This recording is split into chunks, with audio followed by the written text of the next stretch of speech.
We all love happiness, and we don't want any suffering. But even those with wealth and money can still experience suffering. They still have anger, aversion, love, and hate, which causes suffering to arise in the heart. These come from worry and concern. The Buddha said that even a king during the Buddha's time had to be careful at night of potential dangers. They had to work to prevent those dangers from threatening their royal wealth. It wasn't that they only had happiness, because humans harm each other. There are dangers. All external wealth comes with risks. There are various dangers from fire, storms, floods, wars, natural disasters, and earthquakes. All these things come with dangers because it's outer wealth. It's impossible to only experience happiness from such wealth alone. This type of wealth is called external happiness. It comes from material possessions and natural resources. But there is a higher happiness. It's called nirāmisa-sukha. It's a happiness that is not involved with wealth or money, or any other external things. Both types of happiness, the external and the inner, have different values and characteristics. Happiness from delicious food, from wealth, fame, or high status, we've all heard about before. Sometimes it doesn't last long. When it changes, one can be shocked and suffer. So that's not true happiness. But the happiness that isn't dependent on anything external arises from the mind. The Buddha said that when he wished to enter samadhi, deep concentration, or jhana, higher meditative absorptions, he could. And for Dhamma practitioners who want to enter jhana and are able to do so, they can live under a tree and still gain happiness from the qualities of samadhi and wisdom. Perhaps we have experienced this as well. After practicing, there is sometimes a feeling of rapture, bliss, and fullness of heart. It can arise for 1 day, 2 days, 3 days, a month, or many months. The heart feels so full that one might not even want food. The heart is full. So we can see that devas or devatas, heavenly beings, they are ones who live with this sense of rapture and fullness of heart. They eat this divine happiness because merit arises easily for them, and so they feel full. They gain happiness from even small acts of merit. Like today, when we make merit and we anumodana, rejoice in the goodness of others. It's said that when you genuinely rejoice, you gain 10% of that merit. When we say it out loud, that sound can echo, and the devas spanning 10,000 universes can hear it. We wake up early on Sunday, we cook rice, buy food, and offer alms to the renunciants. This is a part of making merit. However, there is a higher level of merit, which is chanting, meditation, and training the mind to be peaceful. We see the Buddha image, and we recollect the Buddha's virtues. We are determined to chant with mindfulness and a clear, deliberate voice. We sit in meditation and train the mind to be peaceful. One day, when our minds can experience peace, even just a small amount, whether it's as tiny as an elephant flapping its ears slightly or a snake flicking its tongue, they say we will experience the truth of the Dhamma. This will bring great fullness of heart and a deep feeling of joy, arising from that contact with that true nature of Dhamma. We start to see things as they truly are. A person is not really a person. We see that material objects break apart. They are impermanent, unsatisfactory, and not self. Our mind becomes so blissful. Even when the happiness is simply from samadhi, the mind and body feel so light. We begin to see a deep inner happiness like this. It's not something we have to search for externally. It's a happiness that arises from just knowing ourselves, from having mindfulness of our body and mind, and making the mind peaceful. We know ourselves at this very moment. The mind in that moment can become peaceful. That alone is happiness. But when the mind has avijja, ignorance, it proliferates outwards. It doesn't stop, and it keeps running endlessly. Then there are many problems. People harm each other. There is stealing, cheating, harming others, and taking what is not theirs. When people take the resources of other countries for themselves, it creates a lot of chaos. However, if we incline towards sharing with others, even if we have a lot of natural resources, but we appropriately share them with those who are going through hardship, then everyone can survive. Giving and sharing bring happiness to us and others. If we keep everything for ourselves and don't share, then when we die, we can't take anything with us. Sometimes someone dies and nobody cares. A person who is extremely stingy could die and no one may attend their funeral. But if there are many people at someone's funeral, it's often a sign that they had a heart of kindness and compassion.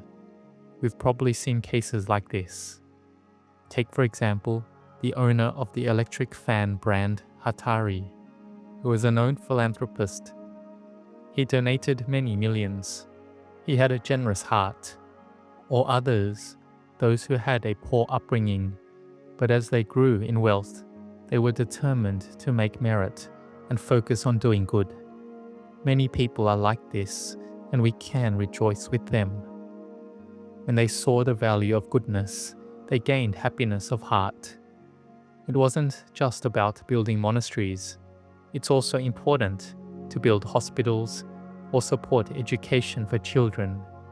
When children receive a good education, they grow up to be good people and contribute positively to society.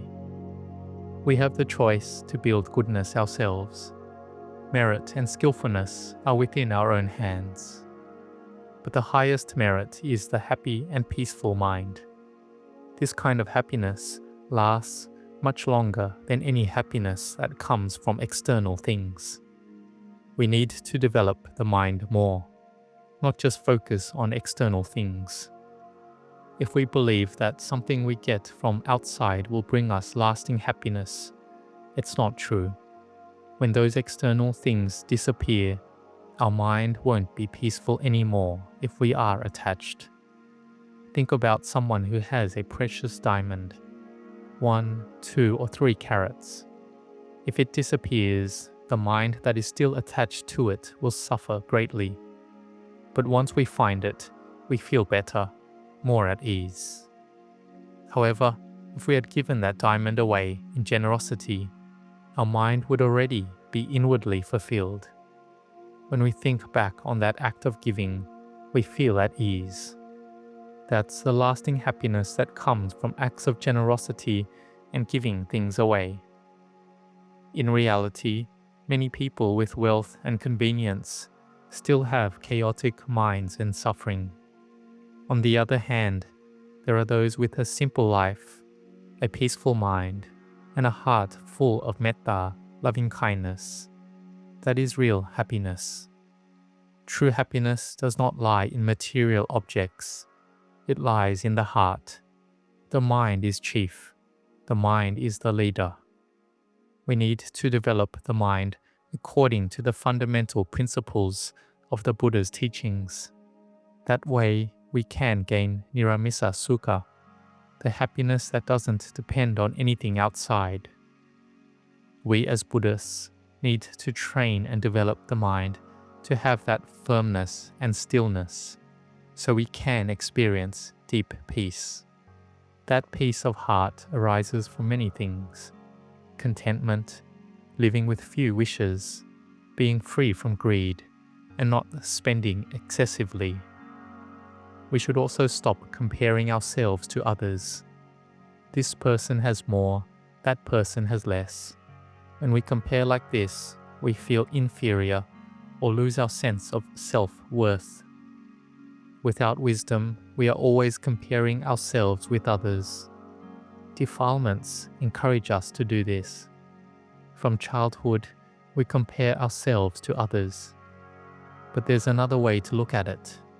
It's about building inner strength and stability. Building resilience is important.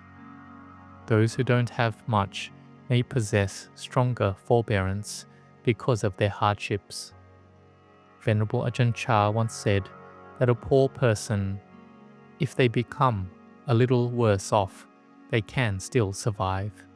Because they have developed some immunity, they have patience. But some people who are wealthy, if they end up losing everything, they may not be able to live anymore. Ajahn Chah said that they don't have anywhere to live. What he meant was that they have nowhere for the mind to live, because they've lost that ease they were attached to. Their mind isn't able to accept it. On the other hand, a poor person who has lived through difficulties can still carry on, because they've been through such hardship before. They may be more able to accept and endure difficulties. So all things require wisdom. We must train the mind. We must avoid comparing ourselves to anyone else. Life should be simple. We need to have time to train the mind, to build and accumulate spiritual qualities. Just as we know how to give food for the body, we must also learn to give food for the mind. When it comes to external food, we also need to let go of dangerous foods. For example, someone with a weak stomach can't eat everything they used to eat because there may be bacteria in the food. They will need to take medicine to treat the illness, not because they want to kill the bacteria, but because they want to heal. In the same way, we need to understand how to care for our bodies by eating food that is soft and easy to digest. If we don't investigate what's right for us, then sickness can arise from those choices. If we eat too much sugar, diabetes comes. Or if we have too much cholesterol, then that comes from what we choose to eat. It's the same with the mind. Building mental and emotional health takes effort, and no one can do it for us. We know we should exercise. We've heard it before, but we don't always do it, right? So we need determination to really practice, to really exercise, and keep our bodies healthy and strong. This is the food for the body. Venerable Ajahn Chah also said that for the body to be strong, it needs movement. But for the mind to be strong, it needs stillness. If we have continuous thinking and mental proliferation, the mind won't be strong. It will be weak, always spinning with endless thoughts. And when the mind proliferates like that, illnesses of the mind arise. So we need to still the mind. The mind must become peaceful, calm, and stilled. Only then will we experience what true happiness feels like. Since we've been born, we may have only experienced small amounts of peace. But the happiness of a deeply fulfilled heart, filled with rapture and bliss, very few have had the chance to feel that. Many of us attach to the kind of happiness we think we want, and because of this attachment, we don't want to practice the Dhamma. It seems like the Dhamma is too far away from the happiness we have in mind. However, it's only when we encounter suffering that we strive to find a way out. It's the noble truth of suffering that prompts us to search for the method to end suffering. And the method to end suffering is what the Buddha taught: the path of sila, morality, samadhi, concentration, and panya, wisdom, which is all about learning how to put things down. Venerable Ajahn Chah gave a simple comparison. When you pick up a spittoon, how do you feel? You feel that it's heavy. But when you put the spittoon down, how do you feel? You feel light. It's like that. When we pick it up and cling to it, it becomes heavy. When we put it down, it becomes light. That's the path, the practice of letting go, the putting down of the spittoon.